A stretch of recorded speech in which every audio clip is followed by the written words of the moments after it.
Hello दोस्तों, आप लोगों का स्वागत है आशीष एमबीबीएस यूट्यूब चैनल में। और आज हम लोग बात करने वाले हैं पेपर एनालाइजिंग टेक्निक के ऊपर। देखो यार, तुम कितने भी अच्छे से पेपर को दे लो, लेकिन जब तक तुम उसको एनालाइज करके अपनी गलतियों के बारे में पता नहीं लगाओगे ना, तब तक तुम अगले पेपर में बेटर परफॉर्म नहीं कर पाओगे। तुम इस पेपर में अच्छे से तुमने पढ़ाई की, तुमने अच्छे से पेपर को अटेम्प्ट भी किया, लेकिन तुमने पेपर को अच्छे से एनालाइज नहीं किया, और तुम्हारे अगले टेस्ट में फिर मार्क्स नहीं बढ़े और तुम हो गए परेशान। तो आज की इस वीडियो में आपको ऐसी टिप्स देने वाला हूँ, ऐसी टेक्निक बताने वाला हूँ पेपर को एनालाइज करने की, जो मेरे को अपने 2 साल की जर्नी में पता चली, जिससे कि मेरे मार्क्स भी काफ़ी इंप्रूव हुए थे और आपके भी होंगे। तो चलो वीडियो को स्टार्ट करते हैं। बाय द वे, मेरा नाम आशीष यादव और मेरा नीट में स्कोर था 685 along with 98 percentile in JEE mains. तो चलो वीडियो को स्टार्ट करते हैं।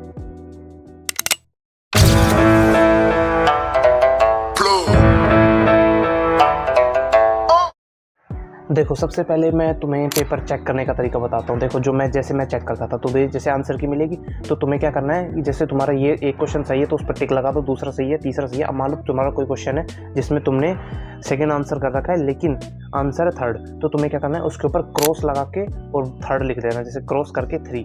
ठीक है, जैसे इसमें कर रखा है। मैं ऐसे ही करता था, जिससे क्या होता है कि तुम्हें पता चल जाएगा कि ये सवाल था, इसके अंदर ये आंसर मैंने लगाया था, जबकि आंसर की में ये दे रखा था। तुम्हें वहाँ पे -5 -4 कुछ भी नहीं लिखना, सीधा वहाँ पे लिखना क्रॉस करके ये, इसमें ये आंसर आएगा, फिर सही इसमें क्रॉस करके ये आंसर आएगा। ठीक है, तो इसका यूज़ मैं आपको आगे बताऊँगा, और जो छोड़ दिया उस पर सर्कल कर दो।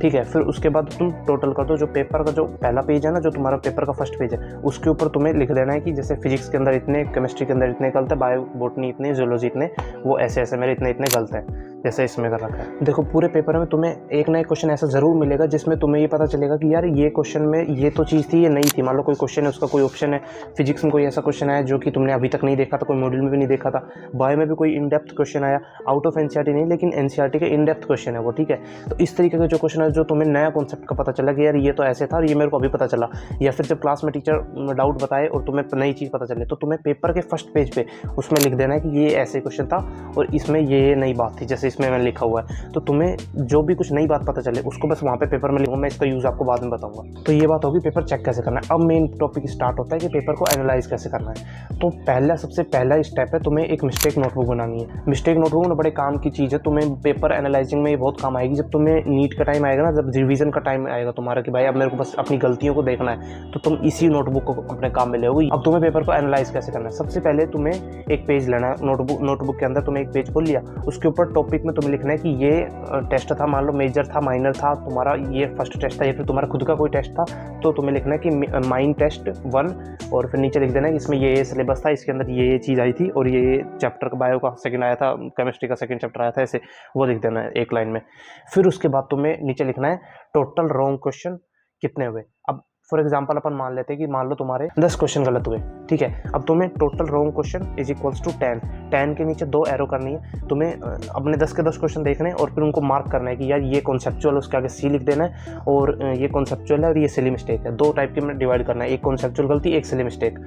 तो मान लो तुम्हारे 7 सवाल थे जो कॉन्सेप्चुअल थे और 3 थे तो सिली मिस्टेक थे। तो तुमने क्या कर दिया, टोटल रॉन्ग क्वेश्चन 10, 7 कॉन्सेप्चुअल और 3 सिली मिस्टेक। दूसरे नंबर का पार्ट में उसी में नीचे 2 लाइन छोड़ के तुम्हें लिखना है नोट अटेम्प्टेड में आगे वो लिखने पार्ट बी वाले। एक तो पार्ट बी प्लस में वो क्वेश्चन जो तुमने छोड़ दिए थे, जो तुमने पेपर मैंने कहा था ना, जो क्वेश्चन तुम छोड़ो चेक करते टाइम उन पे गोला मार देना। मान लो 3 या 5 ये क्वेश्चन है जो तुमने अटेम्प्ट नहीं किए, तुमने छोड़ दिए, तो उनको उसमें लिख दो, क्वेश्चन की संख्या लिख दो, जैसे क्वेश्चन नंबर 2, 50, 45, ये जो क्वेश्चन है ये मैंने छोड़ दिए। तीसरे नंबर की कैटेगरी आती है तुक्के वाली। तुमने वो क्वेश्चन देखने कि ये क्वेश्चन था जो मैं तुक्का मार रहा हूँ। अब ये कैसे करना है, जब तुम पेपर सोल्व कर रहे हो ना, जब तुम पेपर को दे रहे हो, अटेम्प्ट कर रहे हो, उसी टाइम पे तुम्हें पता चल जाता है कि यार ये तो मेरे को नहीं आ रहा, इसको मैं तुक्का मार रहा हूँ, तो उसके ऊपर टी लिख देना, उसी टाइम पे टी करके सर्कल मार देना। जब तुम बाद में पेपर को चेक करोगे तब तुम्हें ध्यान आ जाएगा हाँ ये तुक्का वाला था। तो फिर मान लो तुमने 2 या 3 क्वेश्चन ऐसे थे जो तुमने तुक्के मारे, तो उनको तुक्के वाली कैटेगरी में लिख देना। अब 3 कैटेगरी होगी, total wrong question, note attempted वाले और तुक्के वाले। रॉन्ग क्वेश्चन की 2 सब कैटेगरी हैं, एक कॉन्सेप्चुअल मिस्टेक, एक सिली मिस्टेक। अब देखो तुम्हें क्या करना है, जो कॉन्सेप्चुअल वाली मिस्टेक थी उन्हें तुम्हें ढूंढना है अपने नोट्स में या फिर अपनी एनसीईआरटी में। जैसे मान लो तुम्हारा कोई क्वेश्चन था, तुम्हें पता चला कि यार ये मेरा गलत हो गया, लेकिन ये सिली मिस्टेक नहीं, कॉन्सेप्चुअल गलत है, मेरे को कॉन्सेप्ट नहीं आता था, तो तुम्हें वो कॉन्सेप्ट ढूंढना है, अपने नोट्स में ढूंढना है, चाहे उसमें 5 मिनट लगे, 10 मिनट लगे, चाहे आधा घंटा लगे। नोट्स में ढूंढना है, बायो का तो उसमें एनसीईआरटी में ढूंढना है, वो ढूंढना है तुम्हें। ढूंढने के बाद उसको अपने उसी मिस्टेक नोटबुक में लिखना है कि ये क्वेश्चन था, इसमें ये कॉन्सेप्ट था जो मेरे को नहीं आता था, उस कॉन्सेप्ट को शॉर्ट में आपको जैसे भी समझ में आए खुद की भाषा में उसको वहाँ पे लिख लो, और फिर उसको जब बाद में में आप देखोगे ना, तब आपको याद आ जाएगा कि ये क्वेश्चन था, ये मेरा गलत हुआ था और इस वजह से गलत हुआ था, ये कॉन्सेप्ट मेरे को नहीं आता था। अगले टेस्ट में ये कॉन्सेप्ट कभी भी आपको गलत नहीं हो। ऐसे आपको आपके कॉन्सेप्चुअल सवाल सुधारने हैं। अब इसी में सिली मिस्टेक आती है, जो कि बहुत ही बड़ा मतलब बच्चों का होता है कि यार सिली मिस्टेक को कैसे सुधारें। तो देखो, सिली मिस्टेक को सुधारने का एक ही तरीका होता है। सिली मिस्टेक जो होती है वो बहुत ही लिमिटेड होती है कि भाई एक ही तरीके की सिली मिस्टेक करेंगे कि भाई बच्चा हॉरिजॉन्टल किसी को वर्टिकल का एंगल ले लेगा, ठीक है।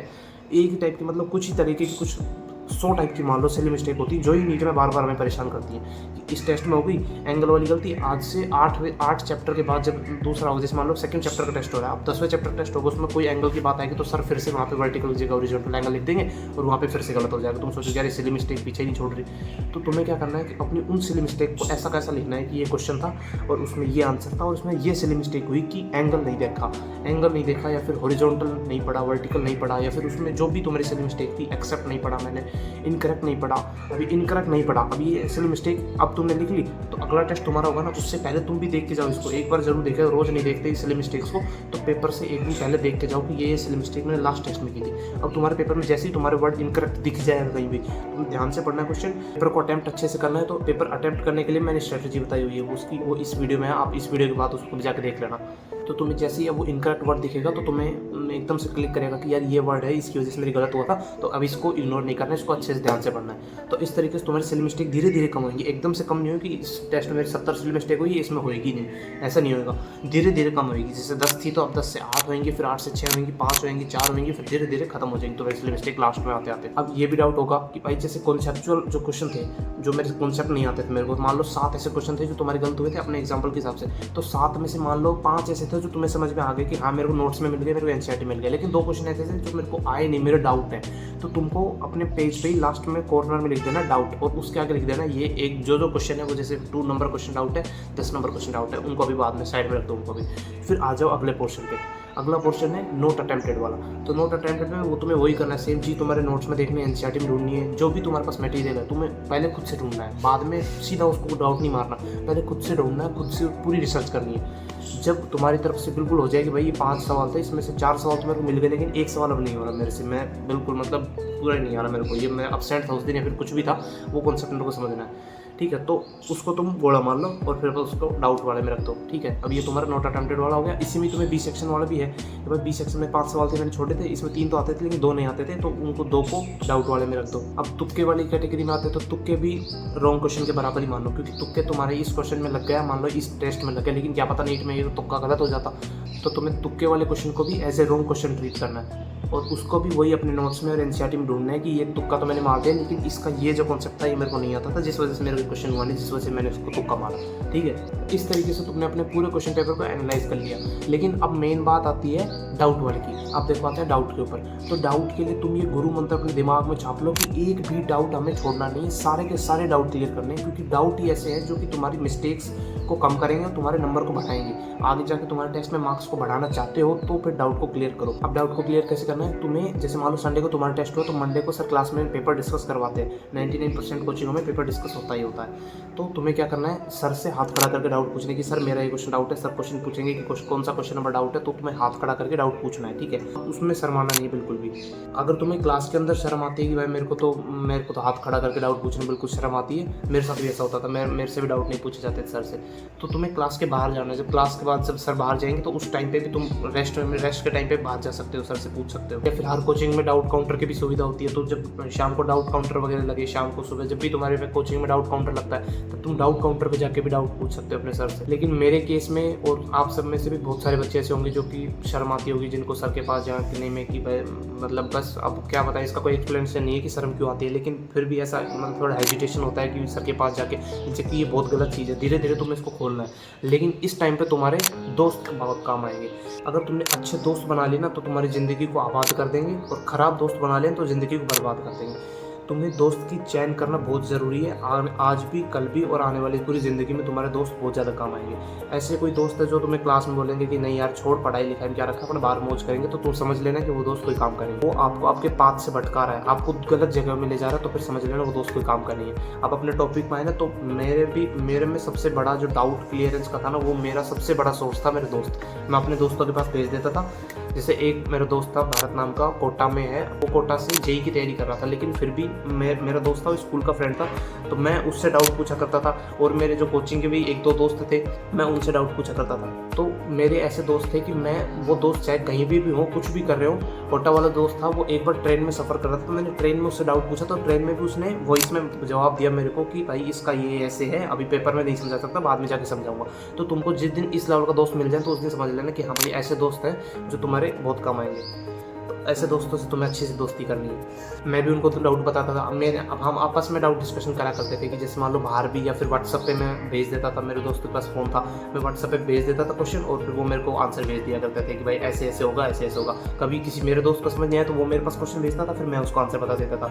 और फिर जो कोई म्यूचुअल डाउट बचता था कि हम तीनों दोस्त हैं, तीनों का एक सवाल से म्यूचुअल है, तो हम तीनों दोस्त जाके फिर अगले दिन डाउट काउंटर पर सर से कंफर्म कर लेते थे, या फिर और किसी दोस्त से पूछ लेते थे। देखो, फ्रेंड सर्कल ऐसा बनाना जिसमें अच्छे बच्चों, पढ़ाई करने वाले बच्चों, मतलब जिस फील्ड में तुम जा रहे हो ना उसी फील्ड वाले बच्चों। ऐसा नहीं हो कि वो दोस्त कहीं और ही जा रहे हैं। तुम्हें भटकाने वाले लोग भी बहुत मिलेंगे, लेकिन तुम्हें ऐसे लोगों को ढूंढना है जो कि गलत रास्ते पे नहीं जा रहे हो, जो अच्छे से पढ़ाई करते हो, तुम्हें डाउट बता देंगे।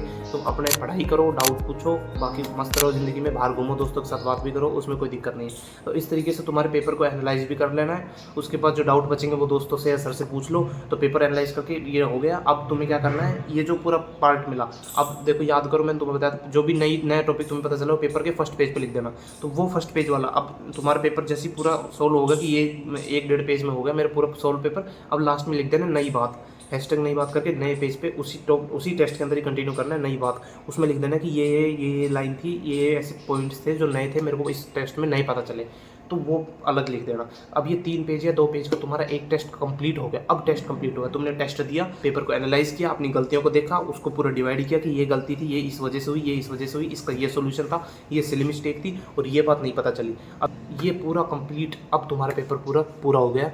अब तुम्हारे अगले टेस्ट में डेफिनेटली इससे अच्छे मार्क्स आएंगे, क्योंकि तुमने अपनी गलती पकड़ ली। अब उन गलतियों को अगले टेस्ट से पहले रिवाइज करके जाओगे, तो तुम्हें पता चल जाएगा भाई किस तरीके की मैं गलती करता हूँ। रिपीटेडली लगातार इसको तुम करते जाओगे तो ए पीरियड ऑफ टाइम के बाद तुम्हारे मार्क्स का ग्राफ ऊपर बढ़ने लग जाएगा। तो बस आज की वीडियो के लिए इतना ही। आई होप आपको ये वीडियो बहुत हेल्पफुल लगी होगी। तो चैनल को जरूर सब्सक्राइब कीजिएगा, वीडियो को लाइक कर दीजिएगा, और मिलते हैं नेक्स्ट वीडियो में। बाय।